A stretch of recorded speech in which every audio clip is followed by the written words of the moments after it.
Ein Roadtrip durch den Norden der Türkei. Das bedeutet wilde Natur. Ich fühle mich langsam wie Indiana Jones. Außergewöhnliche Begegnungen. Das ist die türkische Gastfreundschaft. Und Landschaften wie in Südostasien. Jurassic Park mit den ganzen Schlechten. Doch warum treffen wir in 6 Wochen kaum andere Reisende? Hier liegen Knochen. Die Schwarzmeerregion liegt fernab der typischen Touristenpfade und ist ein absoluter Geheimtipp für Naturliebhaber und Abenteurer. Noch! Warum uns der Norden komplett überrascht und wirklich begeistert hat, erfährst du jetzt. Die Türkei ist vor allem für eins bekannt: Pauschalurlaub an den schönen Stränden von Antalya, Bodrum oder Side. Von der Schwarzmeerküste hingegen hört man kaum etwas. Umso mehr begeistern uns die entspannten Strände dieser Region. In Güzelcehiza gibt es ein ganz besonderes Phänomen. 80 Millionen Jahre alte Lava. Aber mit der Drohne sieht's 10-mal besser aus. Hier ragen uralte Basaltsäulen direkt aus dem Meer heraus. Weil die Schwarzmeerküste noch viel weniger touristisch ist als die türkische Riviera, können wir mit unserem Camper sogar direkt am Meer stehen und hier die schönsten Sonnenuntergänge genießen.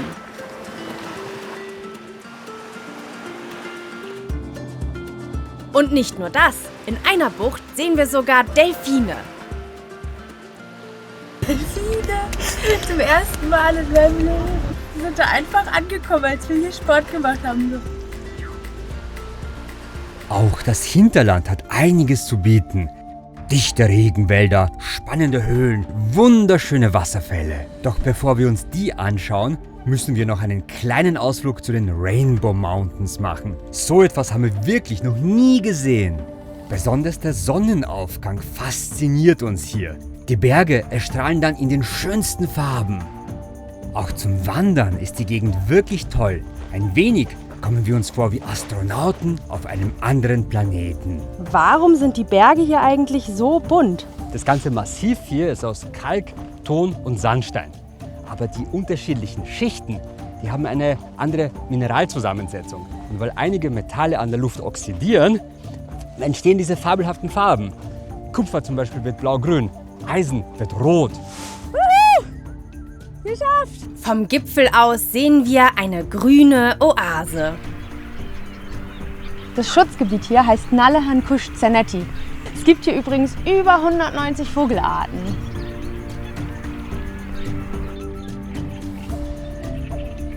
Dass der Norden der Türkei so reich an wunderschöner Natur ist, das hat uns niemand gesagt. Hier, wo der Fluss Kızılırmak ins Schwarze Meer mündet, ist ein riesiges Feuchtgebiet entstanden. Perfekt, um Reis anzubauen.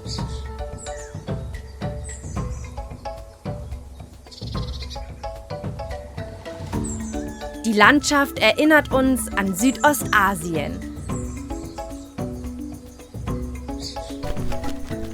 Was diesen Ort hier im Kızılırmak-Delta so außergewöhnlich und einzigartig macht, das zeigen wir dir gleich. Doch zuerst fahren wir noch ins Naturschutzgebiet hinein.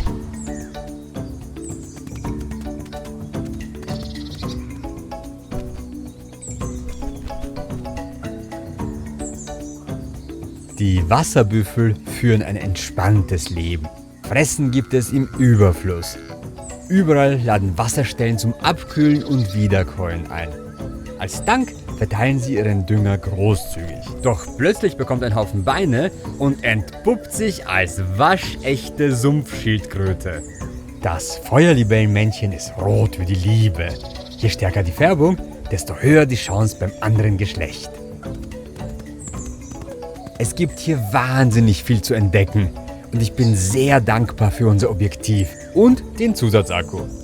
Wenn dich interessiert, mit welcher Ausrüstung wir unsere Videos erstellen, schau einfach unten in die Beschreibung. Das Naturschutzgebiet gefällt uns richtig gut. Die Wege sind perfekt zum Radfahren und wir entdecken viele Vögel und andere Tiere. Doch ein besonderes Highlight erwartet uns zurück am Auto. Also das ist wirklich unglaublich.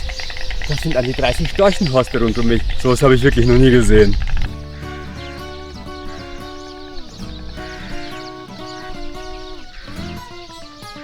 Von allen Seiten kommen sie angeflogen und bei geglückter Landung klappert es fröhlich. Störche können nämlich nicht pfeifen. Wusstest du, dass Störche monogam sind? Jedes Jahr kehrt dasselbe Storchenpaar zum selben Nest zurück. Ihr Leben lang bauen sie weiter, sodass ein Horst mehrere 100 Kilo schwer und bis zu 2 Meter groß werden kann. Das freut auch die quirligen Untermieter. Total begeistert von diesem Treiben sitzen wir im Auto auf dem Parkplatz des Naturschutzgebietes. Wow. Doch dann passiert etwas, das uns zutiefst berührt. Der Mann ist einfach nur gekommen, um uns das zu bringen und dann wieder gegangen.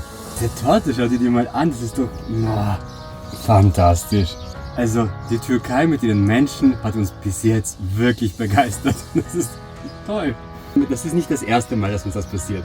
Als wir kurz anhalten, um nach dem Weg zu schauen, lädt Haki uns zum Essen ein. Und da ist die Köchin, die musst du auch noch filmen. In Hakis Dorf begegnen wir einer Sprache, die fast niemand mehr kennt. Sie klingt wie Vogelgesang, ist aber von Menschen gemacht. Aber dazu später mehr. Das sind nur wenige Beispiele für diese absolut selbstlose Gastfreundschaft der Türken. Die Hilfsbereitschaft, die Art und Weise, wie wir willkommen geheißen werden, haben wir so noch nie erlebt. Welches Land fandest du bisher am gastfreundlichsten? Schreibt es gerne unten in die Kommentare. Vielen Dank. Was wir auf unseren Reisen auch selten erleben, sind so gute Straßen wie hier in der Türkei. Autobahnen und Brücken wie jene, die Europa und Asien verbinden, kosten etwas. Doch die vielen extrem guten Bundesstraßen sind mautfrei. Hier erleben wir sogar zum ersten Mal eine Musikstraße. Wie cool war das denn? Das war unglaublich genial. Wow. Je weiter wir in die abgelegenen Berge des Nordens fahren, desto ruhiger werden die Straßen. Bis auf einige lokale Staus. Im Küre-Dağları Nationalpark haben wir etwas Besonderes vor. Die Höhle, zu der wir gerade unterwegs sind, ist super unbekannt. Wir haben die nur durch Zufall beim Scrollen auf Google Maps überhaupt gefunden. In der Höhle steht nämlich ein Kloster aus byzantinischer Zeit. Und da drinnen sollen sogar mehrere christliche Heilige gelebt haben.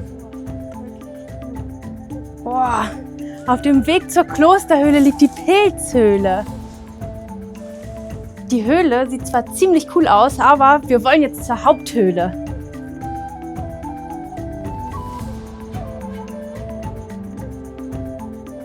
Höhle Nummer 2, immer noch nicht die richtige, aber schau mal, wie cool das aussieht.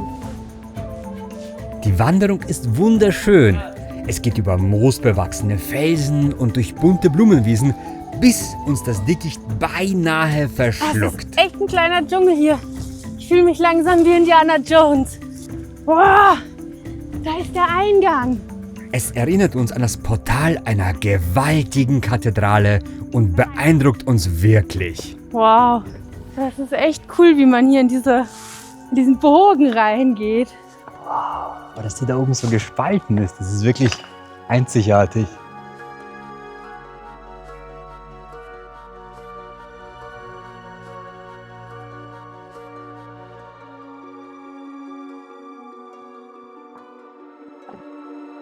Im Inneren befinden sich die Überreste einer byzantinischen Siedlung.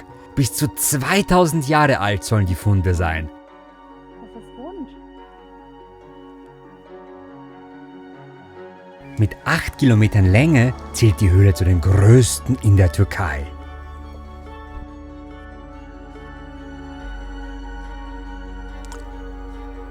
Doch dann wird es richtig verrückt. Hier liegen Knochen. Oh mein Gott. Wie alt der wohl sein mag? Ich glaube, es ist an der Zeit, dass wir gehen.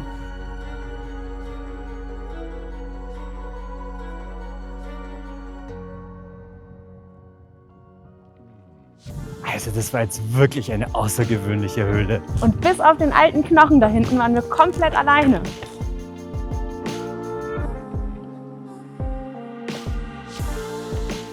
Im selben Nationalpark befindet sich auch eine spektakuläre Schlucht mit einem Wasserfall am Ende. Doch vorher entspannen wir noch direkt in der Natur an einem wilden Fluss. Da sind Schwarzstörche!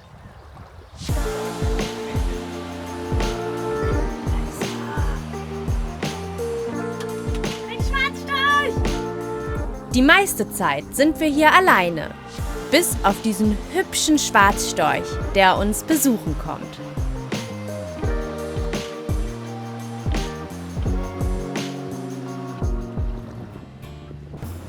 Das hier ist der Anfang vom Horma Canyon, der führt zu einem Wasserfall und vor allem der Weg soll echt beeindruckend sein.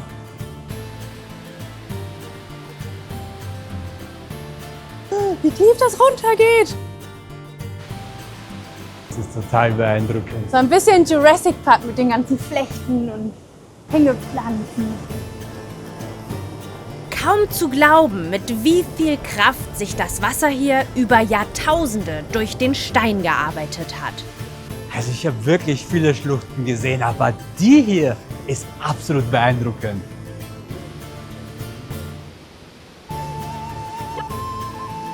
Doch dann erwartet uns eine kleine Enttäuschung. Von hier kommen wir nicht zum Wasserfall. Zum Glück gibt es in der Nordtürkei mehr Wasserfälle, als man besuchen kann. Besonders fasziniert hat uns der Kuzalan Şelalesi. Das Wasser prasselt und tröpfelt hier eine gewaltige Kalktufnase herunter. Solche Nasen wachsen sehr langsam, nur 1 mm pro Jahr. Ein paar Kilometer weiter gibt es noch eine ganz besondere Attraktion. Viele kennen Pamukkale, diese weißen Terrassen mit den türkisblauen Pools. Leider sind die mittlerweile echt überlaufen. Hier soll es sowas Ähnliches geben, nur ohne die Touristenmassen. So sehen diese Kalkablagerungen normalerweise aus. Das strahlende Weiß, das bekommt man, glaube ich, nur, wenn man regelmäßig putzt. Eben habe ich schon einen Jungen gesehen, der reingefallen ist in den kalten Pool. Das türkise Wasser ist übrigens richtig kühl, perfekt an warmen Tagen. Apropos warm. Das Klima der Schwarzmeerregion ist im Sommer mit durchschnittlich 25 Grad angenehm mild. Allerdings regnet es hier auch recht häufig. Doch das hat einen Vorteil. Der Tee gedeiht hier hervorragend. Rize ist die Hauptstadt des Tees in der Türkei, deswegen steht da hinten auch ein riesen Teeglas. Wusstest du, dass die Türkei den größten Pro-Kopf-Teeverbrauch der Welt hat? Wir wollen mehr über den berühmten türkischen Chai erfahren.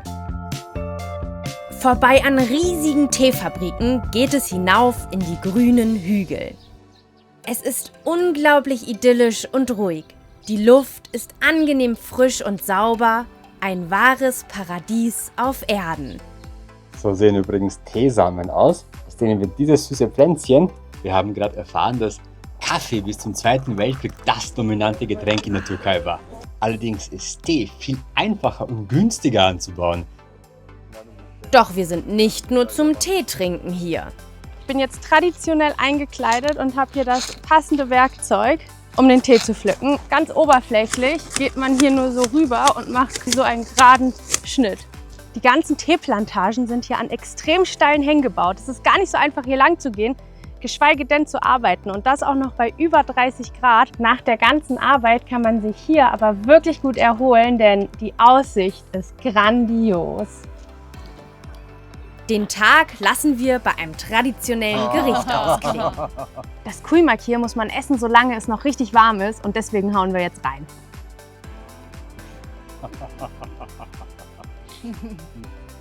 Das Essen hier oben war übrigens unsere größte Ausgabe.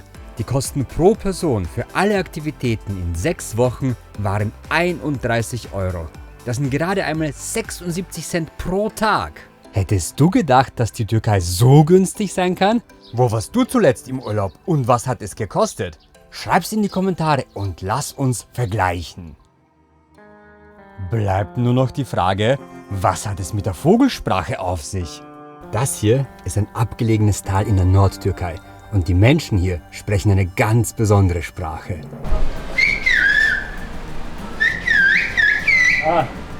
Funktioniert, ja.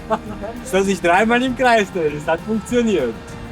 Kushtili ist so besonders, dass die UNESCO sie zum immateriellen Welterbe erklärt hat. Ich glaube, er reitet jetzt. Entwickelt hat sie sich, weil man viel weitere Entfernungen überbrücken kann als mit der bloßen Stimme. Aurelius, Nina. Und es funktioniert.